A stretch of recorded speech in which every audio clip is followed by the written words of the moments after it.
Bueno, shalom, amados hermanos. Es una bendición poder transmitir una vez más en esta oportunidad. En este hermoso día, pues vamos a tener el privilegio de poder iniciar un libro nuevo. Es decir, hoy vamos a comenzar a estudiar el libro de los Hechos de los Apóstoles. Así que pues es de verdad una braja muy grande, ¿verdad? El hecho de poder estudiar la palabra y pues hacerlo, ¿verdad? Como lo venimos haciendo de una manera sistemática, verso por verso. Así que mis amados hermanos, voy a pedirles que abramos las escrituras en el libro de los Hechos. Ahí vamos a estudiar en el libro de los Hechos y como lo hacemos, ¿verdad? Como lo hemos venido haciendo sistemáticamente, verso por verso. Quiero mencionarles que, bueno, se dice que el libro de Hechos fue escrito aproximadamente ya por el año 80, más o menos, después del Mesías. ¿Quién escribió el libro de los Hechos? Bueno, o el libro también algunos suelen llamarle el libro de Geburot en hebreo, o también Maaseh Shelehim, los Hechos de los Apóstoles, o de los enviados. Este libro de los Hechos fue escrito por el mismo autor que escribió uno de los 4 evangelios. Y estamos hablando de Lucas. Oiga, de Lucas. Así que cuando hablamos de este libro, yo quisiera que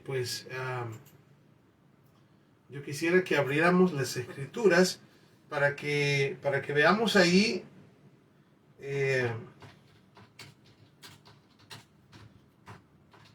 cómo dice al comienzo. ¿Para quién va dirigido este libro? ¿Para quién va dirigida estas crónicas que se van a contar?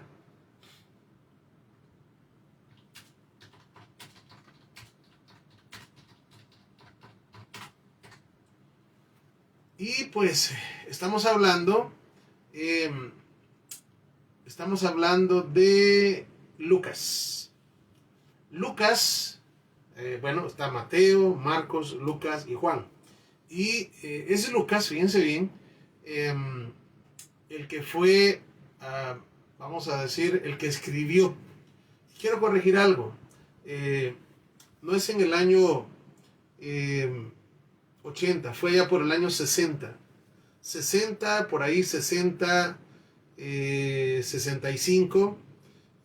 Algunos hablan de más, otros de menos, pero lo más cercano es allá por el año 60 después del Mesías.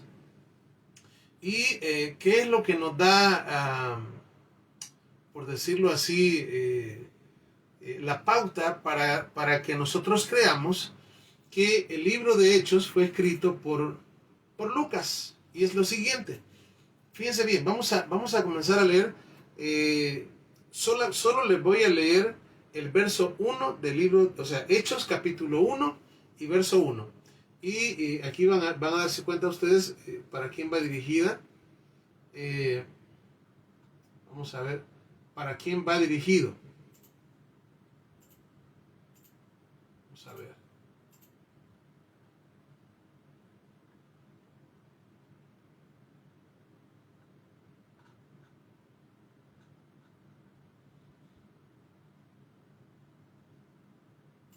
Vamos a ver.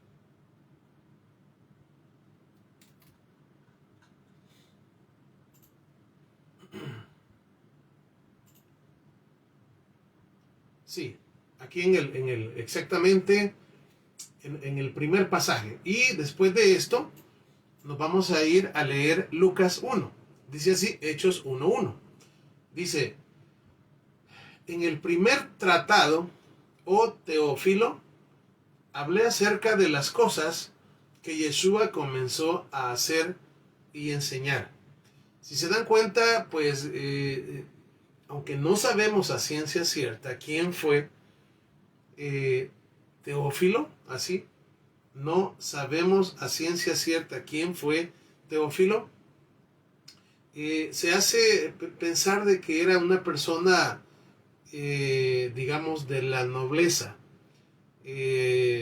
al cual pues Lucas está tratando de recopilar, ¿verdad?, todos los hechos, como lo hizo en el primer tratado. Fíjense bien.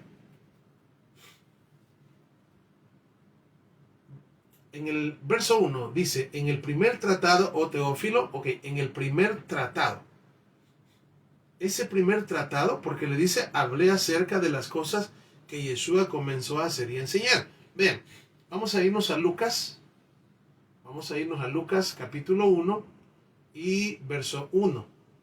Y vamos a ver lo que allí está escrito.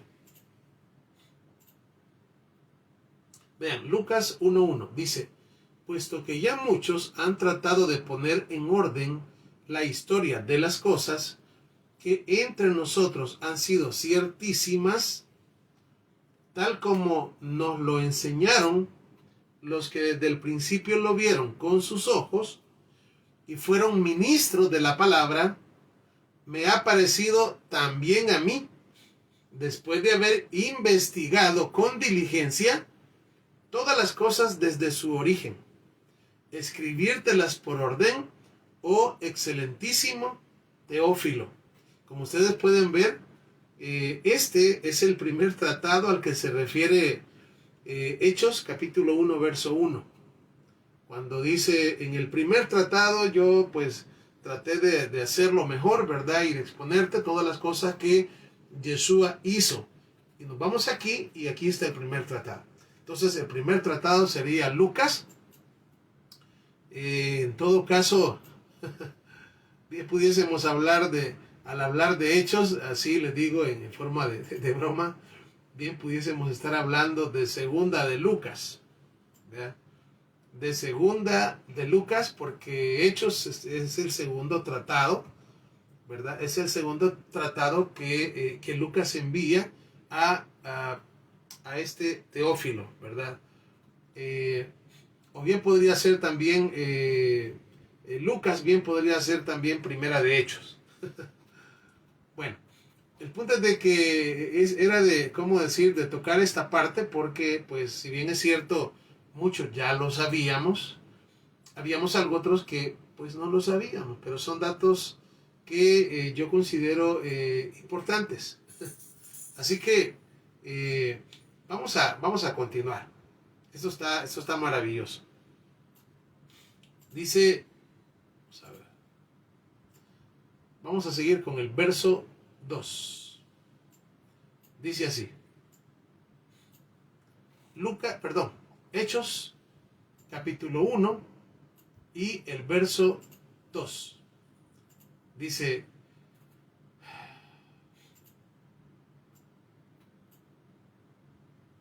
hasta el día en que fue recibido arriba, después de haber dado mandamientos por el Espíritu Santo o el Ruach HaKodesh a los Shaliachim, a los emisarios, a los apóstoles que había escogido,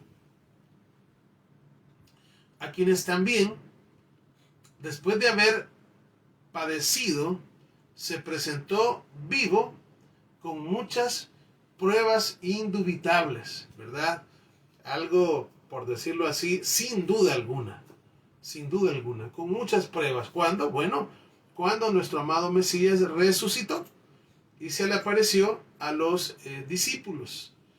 Una cosa que, ¿cómo decir?, que es de recalcar, es el punto que acá la Escritura dice de que a quienes también, después de haber padecido, se presentó vivo con muchas pruebas indubitables. ¿A quiénes se presentó vivo? Bueno, a sus discípulos, a los que le amaban. Esto ya lo había dicho en otra oportunidad. Él se presentó a sus seguidores, a los que le amaban. A eso se presentó, a ellos. A ellos se les presentó con muchas pruebas. ¿Por qué no se presentó a los que no creían en él? ¿Por qué no se presentó delante de Pilato? ¿Por qué no se presentó delante de aquellos que no quisieron creer en él? ¿Por qué no se presentó delante de Caifás? ¿Por qué no lo hizo? ¿Sabe por qué no lo hizo? Porque realmente a quien él, fíjense bien, a quien él quería revelarse es a los que le amaban. No le importaba decirles, ustedes no tenían razón, ya ven, miren, yo tengo la... No. Y eso es hasta el día de hoy. Eso es hasta el día de hoy. ¿A quiénes? ¿A quiénes se revela el Mesías? ¿A quiénes se revela? Bueno, a los que tienen hambre y a los que tienen sed de justicia. A ellos se les revela. Está escrito por la palabra, felices los que tienen hambre y sed de justicia, porque ellos serán saciados. El Mesías, hoy en día también, el Eterno, a través del Mesías, anda buscando a su pueblo, sus ovejas. Bueno, ¿y a quiénes se les va a revelar? A los que le aman, a los que le buscan, a los que han decidido negarse a sí mismos por seguirlo a él.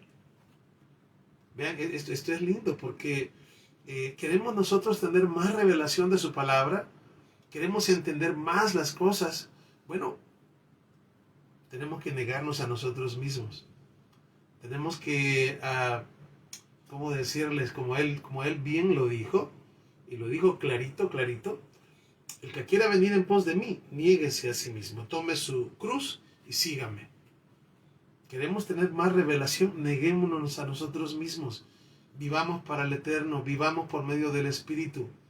No hagamos tesoros acá en la tierra.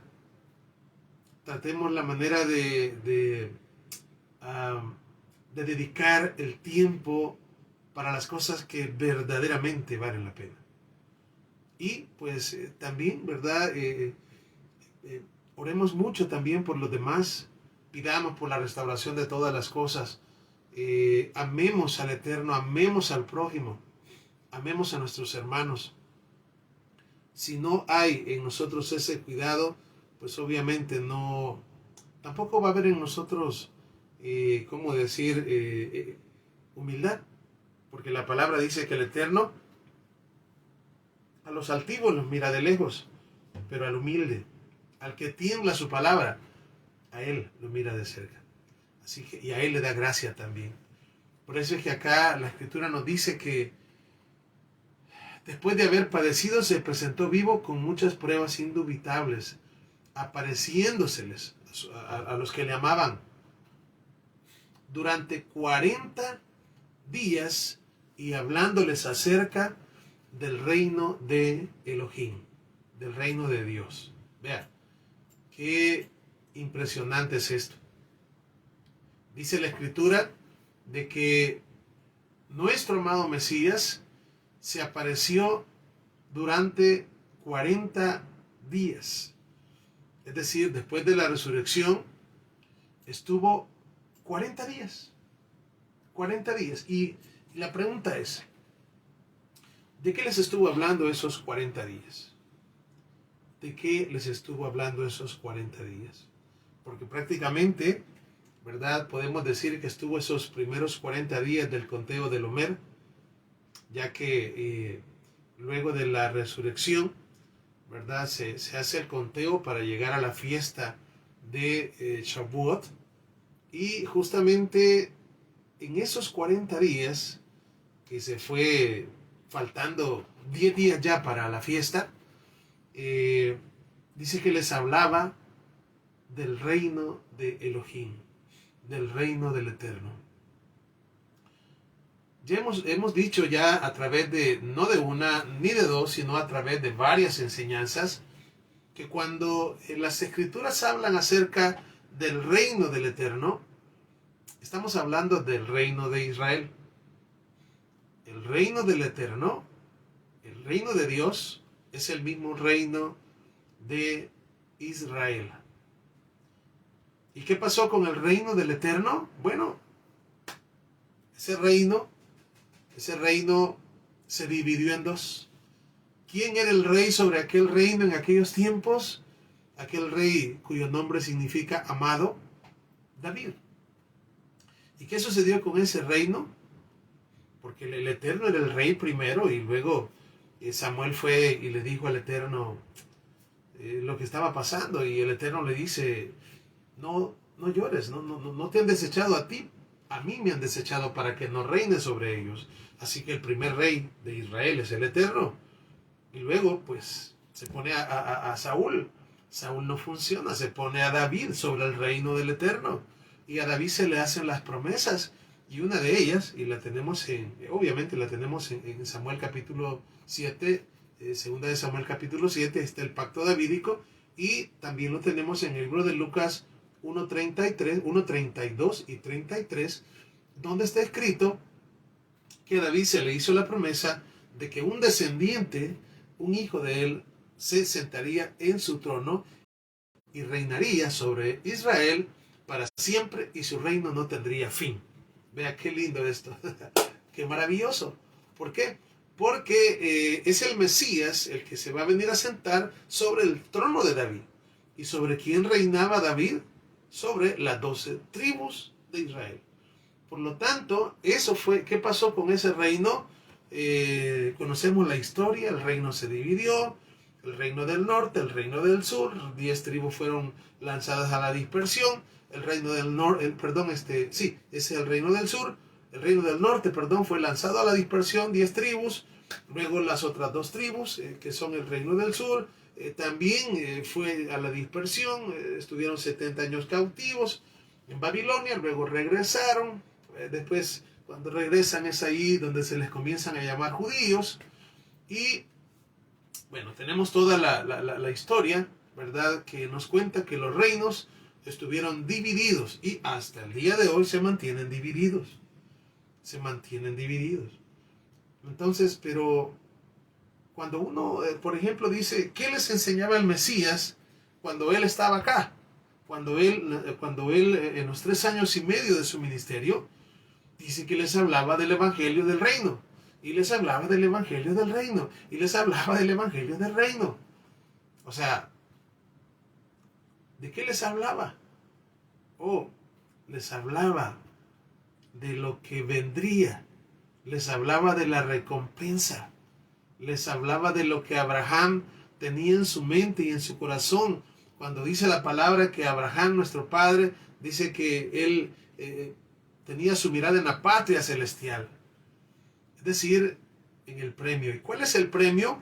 Cuando Israel sea unificado, cuando ya no más seamos dos casas, sino una sola casa, un solo reino, y ese reino será en esos 1000 años, donde llevaremos la Torá a todas las naciones. Bueno, ya tenemos el tema llamado también el milenio, está ahí en su canal de YouTube, para que usted pueda verlo. Si no me equivoco, son 3 partes. Y imagínense qué maravilloso, ¿verdad? Cómo el Mesías prácticamente, él hablaba del reino, el reino de los cielos. Hablaba del evangelio del reino. Y aquí resucita y se está 40 días para seguirle hablando del reino. O sea, no podemos nosotros como obviarnos y decir, no, pero ya no hablemos de eso, ya aburre eso. No, es la palabra del Eterno. De hecho, necesitamos hablar y necesitamos dar a conocer estas verdades. ¿Para qué? Para que el remanente que hoy en día está en las naciones pueda volver a la Torá. Que recobren su identidad, que está escrito esto. ¿Para qué? Bueno, para que luego, sabemos que no vienen tiempos tan bonancibles, pero es necesario que vengan. Es necesario que venga la gran tribulación. Es necesario que Efraín vuelva a la Torá. Es necesario. ¿Para qué es necesario todo esto? Para que se cumplan todas las promesas, oigan bien, que deberían de cumplirse y a la misma vez preparar el camino para la llegada del Mesías, su segunda venida. Vamos a continuar acá. Dice, verso 4, dice, y estando juntos, les mandó que no se fueran de Jerusalén, o sea, de Jerusalén, sino que esperasen la promesa del Padre, la cual les dijo, oísteis de mí. Obviamente no se fueran, no se vayan de Jerusalén. ¿Por qué? Porque vendrá el Ruach HaKodesh, vendrá el Espíritu de Santidad, vendrá el Espíritu de Él. Verso 5 dice, porque Juan ciertamente bautizó con agua, mas vosotros seréis bautizados con el Espíritu Santo, dentro de no muchos días. Oiga, en otras palabras, estaba diciéndole a sus discípulos, no se vayan de Jerusalén, espérense, va a venir el Espíritu, va a venir el Ruach HaKodesh, y allí van a ser sumergidos. Tal, ¿verdad?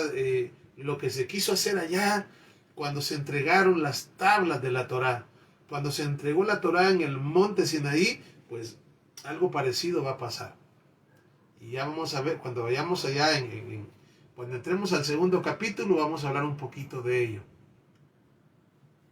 Verso 6 dice así, entonces los que se habían reunido le preguntaron diciendo, Señor, ¿restaurarás el reino a Israel en este tiempo? Vean cómo se cuenta acá esta cosa. Realmente ellos le habían escuchado durante 40 días que les había hablado acerca del reino. Pero pues que yo creo que nadie quizás se atrevía a preguntarle o acercarse, ¿verdad? Para decirle, ¿y cuándo va a ser esto? Pero pues se acercaron y le preguntaron. Y le dijeron, ¿restaurarás el reino de Israel en este tiempo? Que es de todo lo que nos has estado hablando en estos días, en estos 40 días y cuando estuviste con nosotros. Pero él les dice, no os toca a vosotros saber los tiempos o las sazones que el Padre puso en su sola potestad. Pero recibiréis poder cuando haya venido sobre vosotros el Ruach HaKodesh, el Espíritu Santo. Y me seréis testigos en Jerusalén, en toda Judea, en Samaria y hasta lo último de la tierra. Denme un momentito, permítanme. Ahorita voy.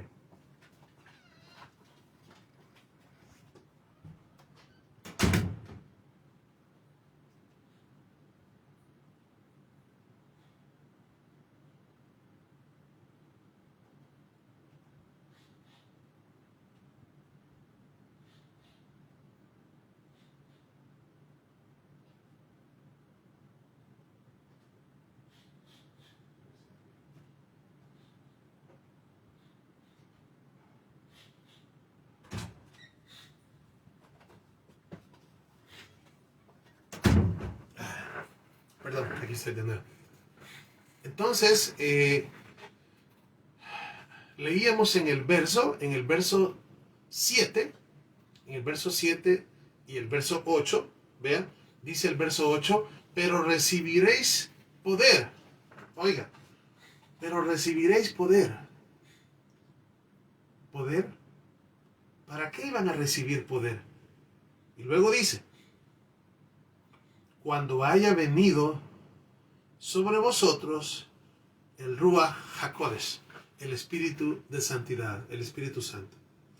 Y me seréis testigos en Jerusalén, en toda Judea, en Samaria y hasta lo último de la tierra. Aquí la pregunta, fíjense bien, una pregunta sería, ¿para qué? ¿Para qué ellos para qué iban a recibir poder? Bueno, pues quiero mencionarles que realmente para lo que necesitaban poder, y nosotros también necesitamos poder, no es exactamente para poder, para hacer, haciendo milagros. No. Y los milagros existen, por supuesto que existen y se pueden dar, y lo podemos hacer. Pero necesitaban poder para vencer la carne. Para eso necesitaban fuerzas de lo alto. Para eso necesitaban poder, para vencer la carne. ¿Por qué necesitaban vencer la carne? Porque cuando la carne está viva en nosotros, es entonces cuando no se puede guardar la Torah. No se pueden guardar los mandamientos. ¿Por qué? Porque el hombre, nacido de mujeres, corto de días y harto de sinsabores. El hombre, es decir, la imagen que hemos heredado de Adán, es una imagen caída, ya lo hemos dicho muchas veces, una imagen caída de Adán, porque Adán pecó contra el Eterno. Entonces, nuestra naturaleza es, por decirlo así, o sea, la naturaleza de una persona que no ha creído en el Mesías, y que no ha nacido de nuevo, obviamente, pues, por decirlo así, es difícil de verdad que se puedan guardar los mandamientos, porque el hombre natural, que es así, todo lo que nacemos de mujer, el hombre natural no percibe las cosas del Espíritu. Y eso está escrito. El hombre natural no percibe las cosas del Espíritu.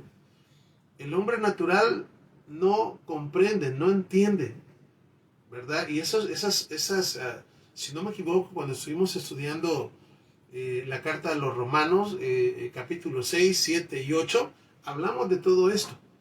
Ahí hablamos de todo esto. Porque el hombre carnal no puede guardar la Torah.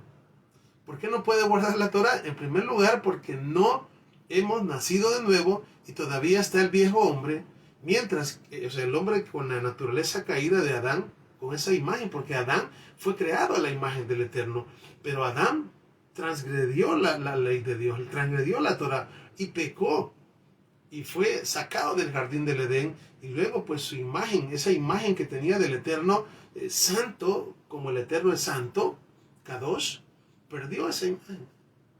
Por eso la Escritura dice que por cuanto todos pecaron y están destituidos de la gloria del Eterno. Pero ¿qué es lo que sucedió? El Eterno envió a su Hijo amado.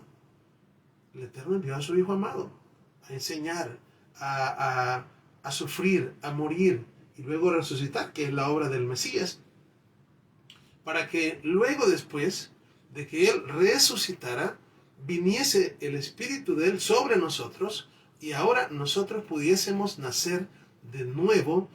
Ya la imagen de la, vamos a decir, la imagen de la naturaleza caída de Adán se murió. Y entonces, ¿qué sucedió?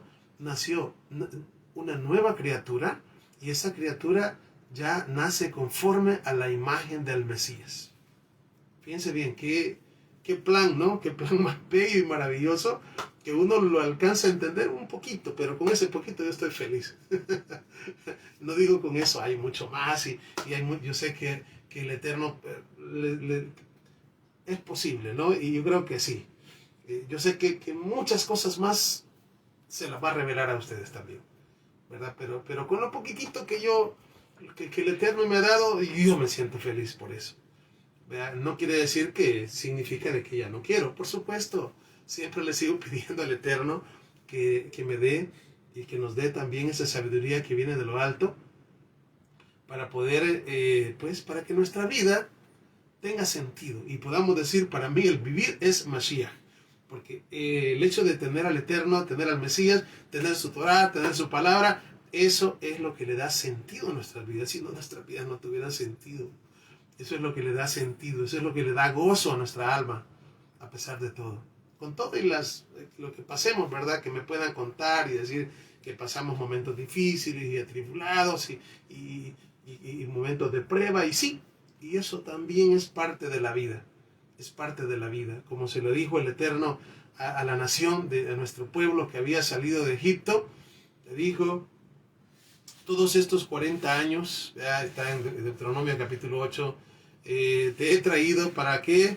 Para probarte, para afligirte, para hacerte padecer de hambre. Y luego le dice, para saber qué había en tu corazón, si habíais de guardar o no mis mandamientos. Así que esos momentos son necesarios, porque necesitamos también ser probados como el oro. Eso es lo que dice Santiago, que nuestra fe tiene que ser probada y pues también es necesario ser probados, porque el resultado de la prueba es uno de los frutos del Espíritu, la paciencia. Así que, pues, Baruch Hashem, bendito el Eterno. Vamos a leer acá.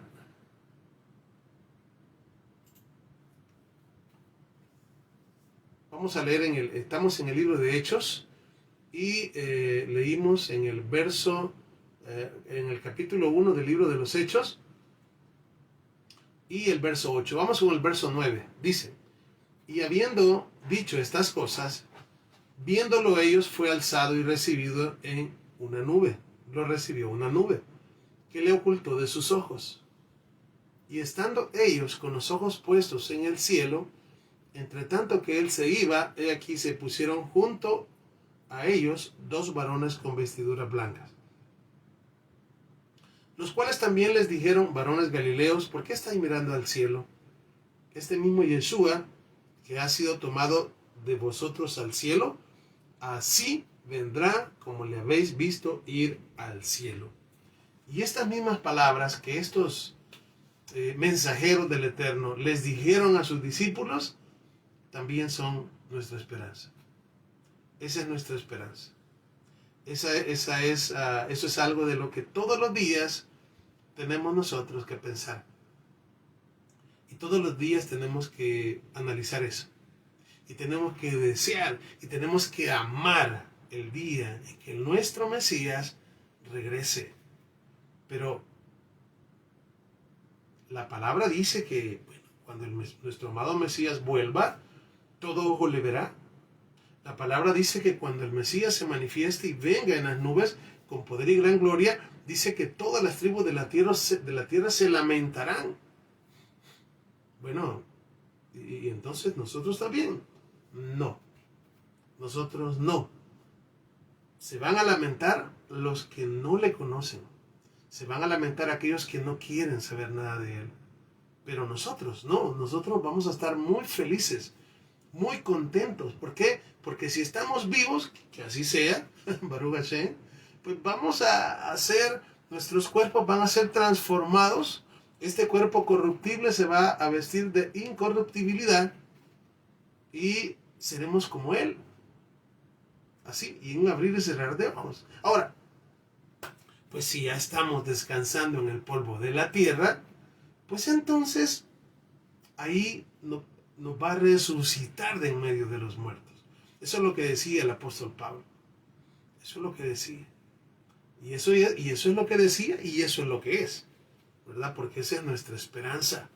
El día que Él regrese, el día que Él vuelva, ¿verdad? Y bueno, muchos de aquellos también que seres queridos, ¿verdad? Que murieron también teniendo esta misma fe, también van a resucitar y allí nos vamos a ver y allí nos vamos a encontrar. Entonces, realmente, por esta razón, fíjense bien, Pablo y todos los discípulos y todos los profetas y todos mantenían un gozo en su corazón siempre. ¿Por qué? Porque sabían que realmente al tener al Eterno, al tener al Mesías dentro de nuestros corazones, todo lo que nos espera es, imagínense, para decir que la misma palabra dice que lo que aquí se sufre, por si alguien dijera, es que qué sufrimiento más bárbaro el que, aunque el mayor sufrimiento de todos que alguien pudiera tener, dice que no se compara con la gloria venidera. Y eso, ¿para qué sirve escuchar esas cosas? Para alentarnos, para darnos fuerza entre nosotros, para que no decaigamos, para que no volteemos a ver atrás, para que si hemos agarrado, ¿verdad? El yugo, lo hemos tomado, ¿verdad? No volvamos atrás, no dejemos el yugo, avancemos. ¿Por qué? Porque la palabra dice que el que persevere hasta el fin, necesitamos estar constantemente, todos los días de nuestra vida, avanzando espiritualmente. Y el gozo, que nunca se aparte de nosotros. ¿Por qué? Porque el gozo lo produce la esperanza de las cosas que han de venir en los postreros tiempos. Esa esperanza de ver a nuestro Rey, de verlo cara a cara. ¡Wow! ¿Cómo debió haber sido escuchar un sermón completo en labios de Yeshua aquí en la tierra? ¡Wow! Pues vamos a volver a verle y nos va a enseñar. De hecho, todo lo que acá no entendamos, Él nos va a venir a explicar y nos vamos a quedar, ¡wow! Entonces, todo eso realmente lo que tiene que hacer es que, pues sí, claro, mantengamos el gozo y también nos sirva para que nos afirmemos cada día más. Cada día más. ¿Por qué?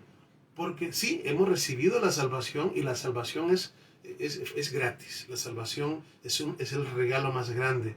Pero la misma palabra nos dice, ¿cómo es posible que hemos de descuidar una salvación tan grande? Entonces, por eso es de que constantemente tenemos que estar, ¿verdad?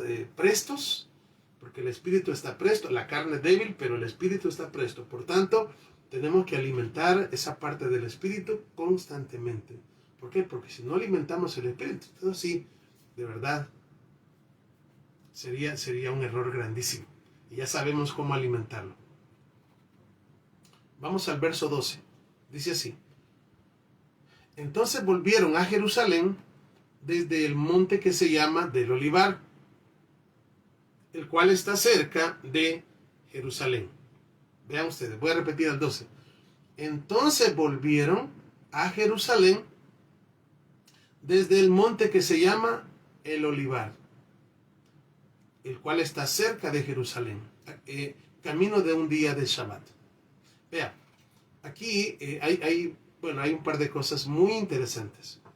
Una de ellas es que las Escrituras nos está diciendo el lugar donde estaba nuestro amado Mesías cuando ascendió a los cielos. Y en segundo lugar, también nos está dando una medida, y es necesario también que nosotros pensemos cómo pensaba la congregación primitiva, porque de hecho pues aquí hoy que estamos en Hechos, nos está hablando de los seguidores del Mesías, esa congregación primitiva, ¿verdad? Es decir, cómo pensaba, qué es lo que hacía y todo. Pues sí, porque les digo, hoy en día muchísimos, ¿verdad? Nos hemos alejado demasiado, totalmente, a lo que era esta comunidad. Entonces, lo primero es que dice que entonces volvieron a Jerusalén desde el monte que se llama del Olivar. ¿Cuál es este? Es el monte de los Olivos. ¿Y por qué volvieron a Jerusalén desde el monte de los Olivos? Porque estaban en el monte de los Olivos cuando nuestro amado Mesías ascendió a los cielos. Y es interesante, muy interesante y bonito cuando uno descubre estas cosas, que nuestro Mesías estaba en el monte de los Olivos cuando se fue, y las escrituras en el libro de Zacarías también nos dicen en el capítulo 14 que el Mesías también allí, cuando Él venga, allí va a poner sus pies en el monte de los Olivos, es decir, en el mismo lugar donde Él ascendió a los cielos, también ahí vendrá de nuevo. De hecho, hay muchos acontecimientos que se dieron lugar en este monte de los Olivos, ¿verdad? Y cómo también está conectada los olivos, porque de los olivos se extrae pues el aceite, ¿verdad? Y el aceite de oliva es el que se utilizaba para encender la menorá, la lámpara, y ese aceite también para ungir tanto a los sacerdotes, para ungir a los enfermos, aún se utiliza, si seguimos utilizándolo, para ungir a los reyes, y el aceite está representando el Espíritu Santo, el Ruach HaKodesh. Entonces, imagínense, en cierto momento está aquello que conocemos como la entrada triunfal. ¿Ustedes se acuerdan de eso? Las escrituras nos dicen que el Mesías mandó a uno de sus discípulos a que fueran a tal lugar y que trajeran allí a una asna y un pollino de asna, y que se lo llevaran a él. Y él estaba en el monte de los Olivos, imagínense. ¿Por qué no se fue a subir allá? No, allí. ¿Y qué sucedió? Se sube ahí, ¿verdad? Y dice que entra subido en un pollino de asno. Y ese camino que él, digamos que, por decirlo así, ese camino que él va trazando desde el monte de los Olivos es justamente hacia Jerusalén, porque el monte de Sión y el monte del monte de los Olivos están enfrente. Entonces, hay si no me equivoco, bueno, hay un valle ahí, ¿verdad? Hay un valle y, ¿cómo decir? Justamente frente al monte de los Olivos se encuentra lo que es la puerta. Una puerta que en los tiempos antiguos se llamaba la Hermosa. Hoy en día también hay otra puerta que la han sellado, por cierto, los árabes han sellado esa puerta porque se dieron cuenta que por ahí iba a entrar el Mesías, entonces dijeron hay que sellarla para que no entre, ¿verdad? Como que sí, parece una cosa de niños. El Mesías entrará un día, ese misma, así como estamos hablando ahorita de que nuestro Mesías mandó a traer, ¿verdad? Ese pollino de asno, un asno, se sube en él, allí en el monte de los Olivos, y comienza su camino hacia Jerusalén, directamente hacia la entrada de la ciudad y hacia la entrada del templo, ¿verdad? Que por cierto estábamos hablando de la puerta La Hermosa, y es donde los discípulos también se mantenían enseñando, y nuestro amado Mesías también. Por ahí está un pórtico que se llama el Pórtico de Salomón, que también le gustaba mucho ese lugar. Entonces, de hecho, hoy que estamos ¿cómo decir? En el mes de Kisleu, ¿verdad? Y estamos a unos pocos días para celebrar la fiesta de Hanukkah. Invitados para que puedan ver las enseñanzas que ya tenemos en nuestro canal acerca de la fiesta de Hanukkah, y ahí toco algunos puntos muy parecidos un poquito más explicados lo que les estoy diciendo, solamente que ahí con algunas imágenes, tal vez no las mejores imágenes, pero creo que se entiende. Entonces, imagínense ustedes, cómo decirles, cuando nuestro amado Mesías regrese, ponga sus pies en el monte de los Olivos y luego se dirija hacia Jerusalén. ¡Wow! Eso va a ser algo maravilloso. No tengo palabras. Yo creo que la palabra maravilloso se queda corto.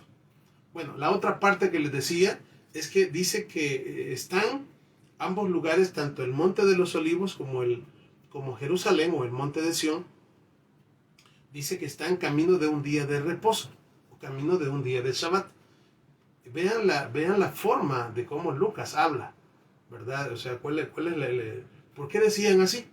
¿Por qué alguien pudiese pensar acá, camino de un día de Shabbat? ¿Cuánto? Bueno, el cual está cerca de Jerusalén, camino de un día de reposo. Entonces, pues un día tiene 24 horas, dijera alguien. Pues 24 horas a pie, ¿verdad? O 24 horas en carreta.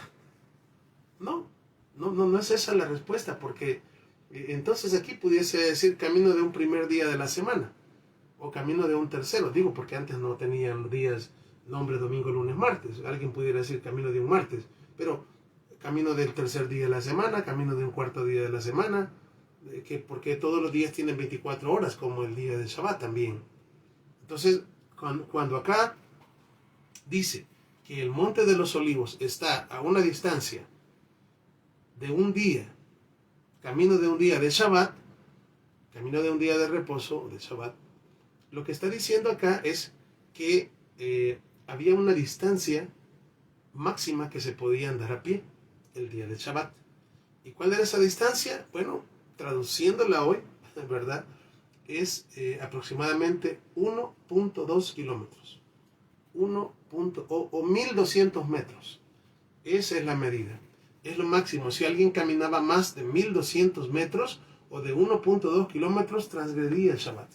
Entonces, por eso vean ustedes qué importante es tener en cuenta cómo pensaban ellos. Para aquellos que piensan de que ya no se guardaba el Shabbat, claro que se guardaba el Shabbat. Si los días, aquí en las Escrituras, cuando se hablan de los días, del primer día de la semana, es el primer día después del Shabbat. Segundo día después del Shabbat.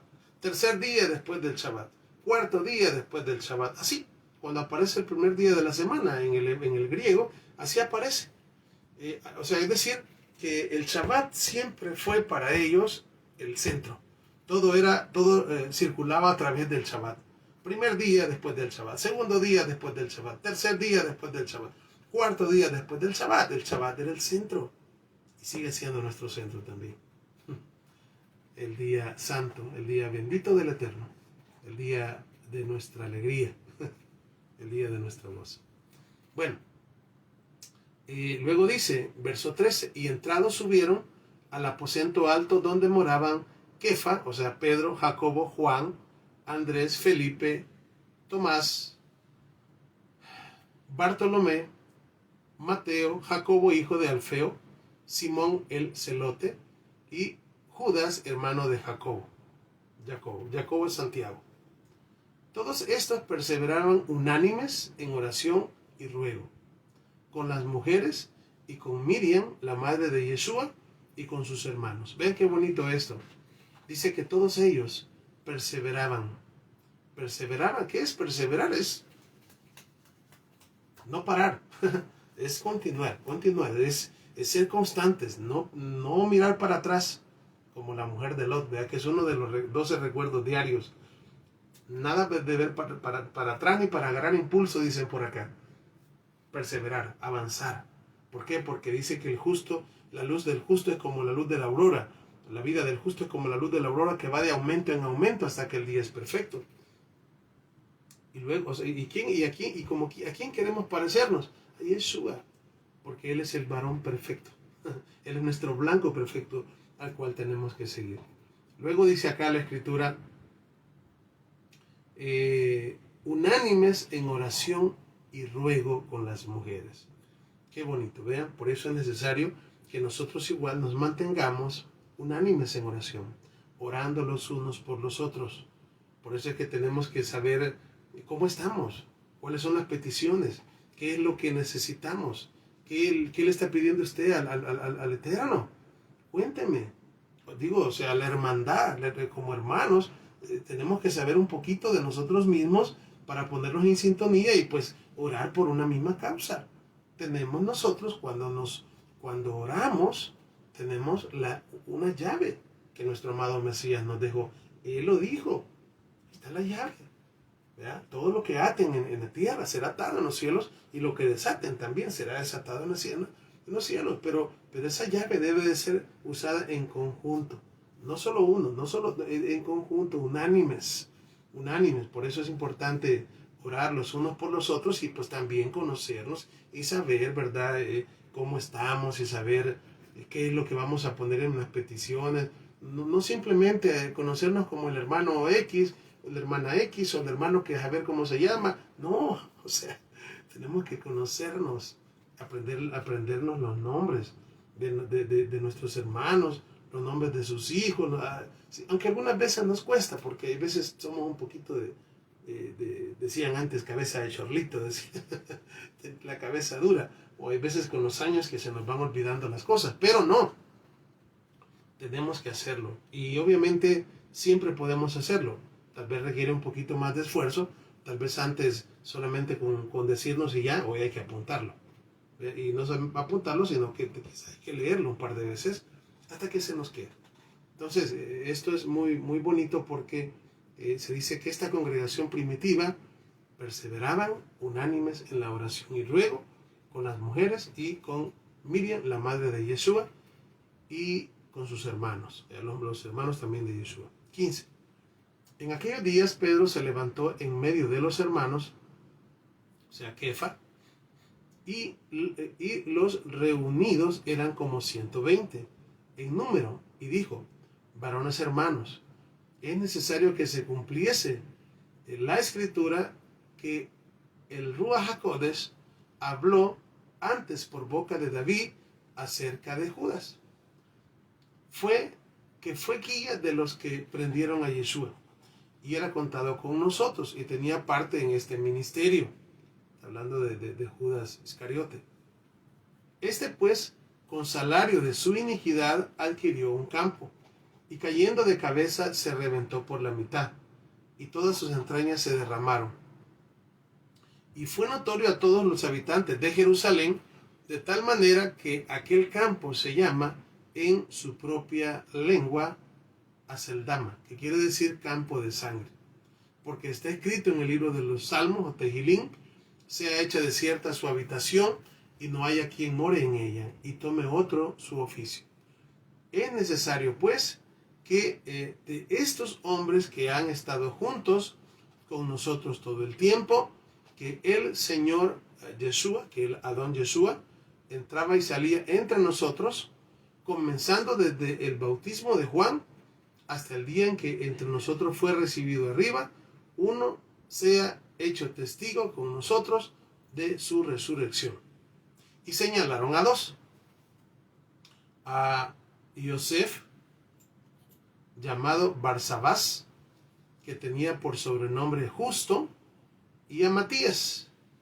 Y orando dijeron: tú, Adón, tú, Señor, que conoce los corazones de todos, muestra cuál de estos dos has escogido, para que tome la parte de este ministerio y apostolado de que cayó Judas por transgresión, para irse a su propio lugar. Y les echaron suertes, y la suerte cayó sobre Matías, y fue contado con los 11. Es decir, faltaba Judas, ya solamente eran 11, y pues lo sustituyeron, ¿verdad? Y ahora Matías viene a completar el número total, que siempre eran 12. Qué bonito esto, ¿verdad? Y todo esto nos enseña también la importancia del número 12.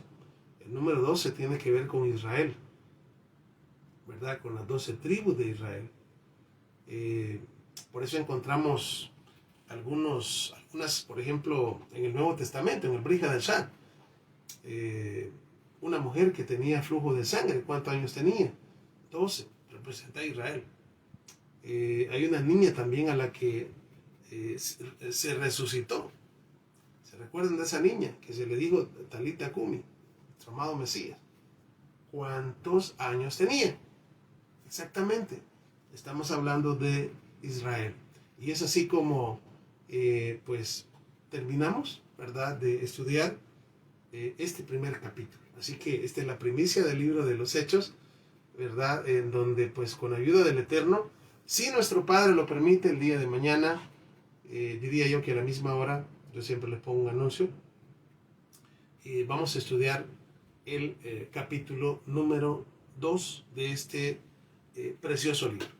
Así que, mis amados hermanos, les invito a hacer una oración, ¿verdad? Y bueno, después de la oración, quedamos despedidos. Vamos a orar. Baruch atah Adonai Eloheinu melech haolam. Bendito eres tú, Adonai Elohim nuestro, Rey del universo. Gracias, Padre, le damos en esta hora por darnos la vida. Permitirnos, Padre, una vez más estudiar su bendita palabra. Gracias por su Espíritu. Gracias por su Hijo amado. Gracias por estar con nosotros. Pedimos la bendición por cada uno de mis hermanos que, pues, no estamos aquí a la par, están en distintos países, Padre. Estamos en la diáspora aún, Padre, pero te pido por favor que les bendigas, que les guardes, que les cuides, que hagas realidad los deseos de su corazón, Padre. Gracias, Padre, por todo lo que nos das.